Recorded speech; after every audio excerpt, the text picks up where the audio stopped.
Shalom sahabatku, kembali sebelum kita merenungkan kebenaran firman Tuhan di pagi hari ini, mari kita sama-sama berdoa. Bapa kami yang ada di sorga, terima kasih ya Tuhan untuk pagi hari ini. Kami mengucap syukur untuk kebaikan-Mu di dalam kehidupan setiap kami. Sekarang kami ingin kembali untuk mendengar dan belajar tentang kebenaran firman-Mu. Berikan setiap kami hati yang haus akan kebenaran firman-Mu ya Tuhan. Amin.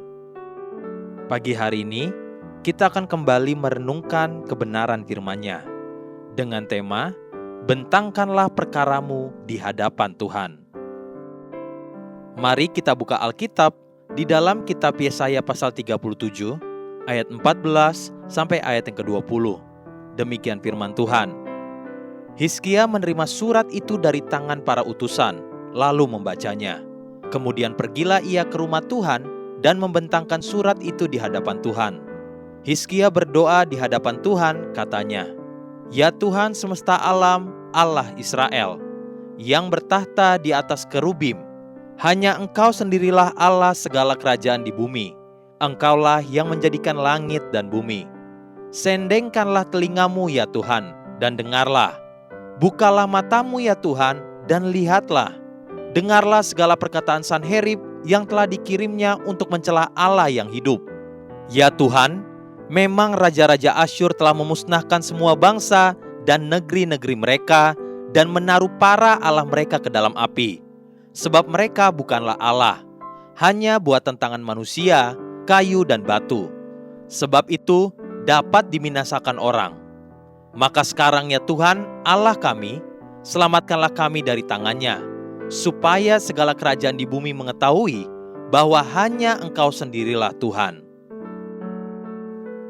Di dalam hidup ini, terkadang ada masa-masa di mana sebagai anak Tuhan sekalipun, kita harus berhadapan dengan pergumulan yang begitu menyesakkan dan lebih menyesakkan lagi. Kita sesungguhnya tidak memiliki solusi atau kemampuan untuk menyelesaikannya. Ketika kita berdoa, seakan-akan hati itu begitu lelah dan bahkan tidak mampu lagi mengucapkan kata-kata yang tepat dalam doa-doa kita. Hana adalah contoh wanita yang mengalami beban begitu beratnya. 1 Samuel pasal 1 ayat 12 sampai ayat yang ke-16 berkata, ketika perempuan itu terus-menerus berdoa di hadapan Tuhan, maka Eli mengamat-amati mulut perempuan itu.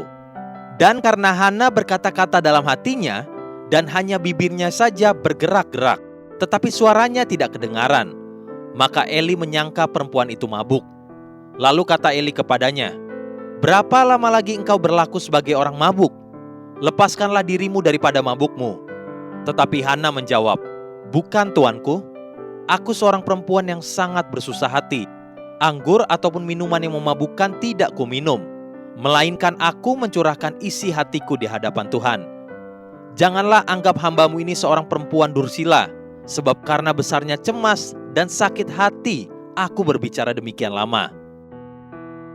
Begitu beratnya beban yang dibawa dan dikandung di dalam hati Hana, sampai-sampai dia bahkan tidak mampu untuk berkata-kata lewat bahasa.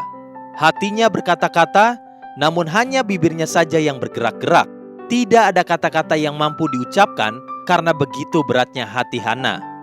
Seringkali kita pun mengalami hal-hal demikian, di mana kita merasakan beban yang sangat berat dan tidak terucapkan.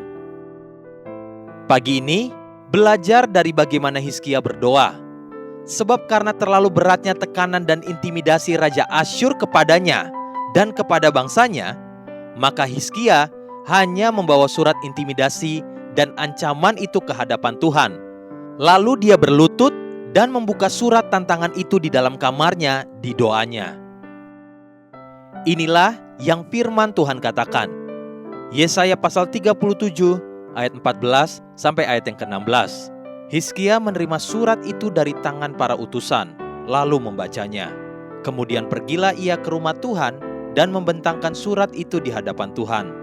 Hizkia berdoa di hadapan Tuhan, katanya, "Ya Tuhan semesta alam, Allah Israel, yang bertahta di atas kerubim, hanya Engkau sendirilah Allah segala kerajaan di bumi. Engkaulah yang menjadikan langit dan bumi. Apabila bebanmu terlalu berat, jangan berlari ke sana ke sini. Datanglah kepada Tuhan dan bentangkanlah perkaramu di hadapannya. Biarkan Dia sendiri yang membaca surat ancaman itu dan menentukan jalan-jalannya bagimu. Semua itu terjadi supaya seperti yang dikatakan Hizkia di Yesaya pasal 37 ayat yang ke-20. Maka sekarang, ya Tuhan Allah kami, selamatkanlah kami dari tangannya, supaya segala kerajaan di bumi mengetahui bahwa hanya Engkau sendirilah Tuhan. Haleluya. Sahabatku, mari kita sama-sama berdoa. Terima kasih Bapa Surgawi untuk kebenaran firman-Mu. Terus mampukan setiap kami untuk terus mengingat dan melakukan kebenaran firman-Mu, agar setiap kami tetap bertekun di dalam doa kepada Engkau, Allah yang hidup. Amin. Jesus loves you and so do I.